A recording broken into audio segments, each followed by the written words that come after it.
नगरी के आदिवासियों मूलवासियों के हक की आवाज बनने से रोकने के लिए झारखंड की सरकार ने मुझे घर में हाउस अरेस्ट कर लिया है।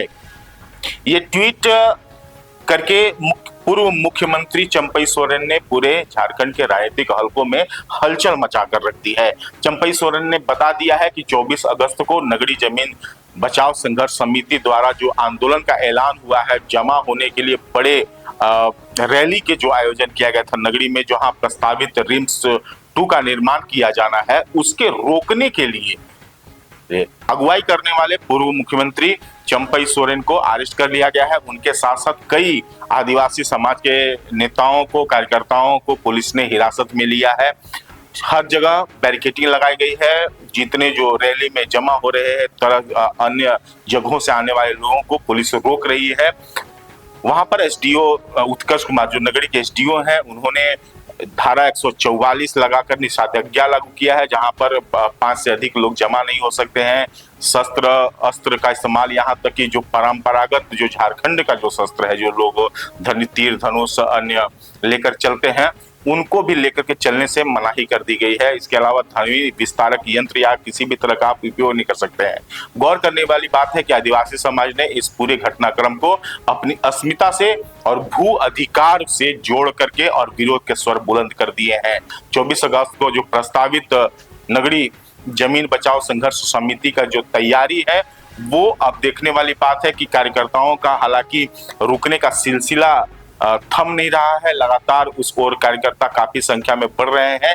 अभी सरकार और जनता के बीच आदिवासी समाज का जो ये उलगुलान है, ये कौन सा रुख अख्तियार करता होगा, इस पर हर किसी की निगाह है। लेकिन चंपई सोरेन ने ये कहीं बड़े स्तर पर उस रूप आदिवासी समाज के उस रिम्स 2 के जो प्रस्तावित जो नगरी का जो 227 एकड़ की जमीन है, उसको लेकर के खिलाफ में आवाज बुलंद करती है। इसको लेकर के उनके घर में ही प्रशासन के द्वारा हाउस अरेस्ट कर लिया गया है।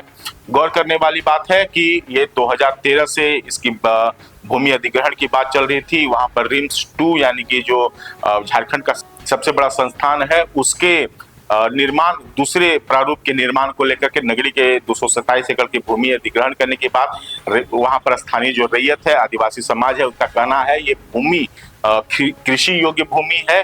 यहाँ पर भूमि अधिग्रहण सरकार का अवैध और मनमाना तरीका अपनाया गया है, जिसका लोग विरोध कर रहे हैं।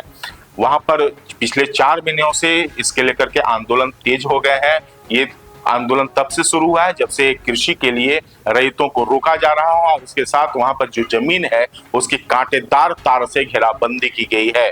अब आने वाले वक्त में देखना दिलचस्प है कि जनता और सरकार के बीच का जो द्वंद्व है, जो राजधानी रांची में जो ओवरब्रिज बन रहा था सबसे बड़ा, उसमें भी काफी विरोध का सामना सरकार को करना पड़ा है। अब हेमंत सोरेन की जो झामुमो नृत्य गठबंधन की सरकार है, वो कौन सा रुख अख्तियार करती है, क्योंकि अभी तक तो सरकार अपने स्टैंड पर कायम है, लेकिन अब जिस तरह से आम जनमानस का विरोध होता जा रहा है, इसके बाद क्या होगा इसका परिणाम, ये इस पर हर किसी की निगाह बनी रहेगी। ताजा तरीन खबरों के लिए आप अपडेट रहें कैपिटल न्यूज के हर एक प्लेटफॉर्म पर। एपी लकी का नमस्कार।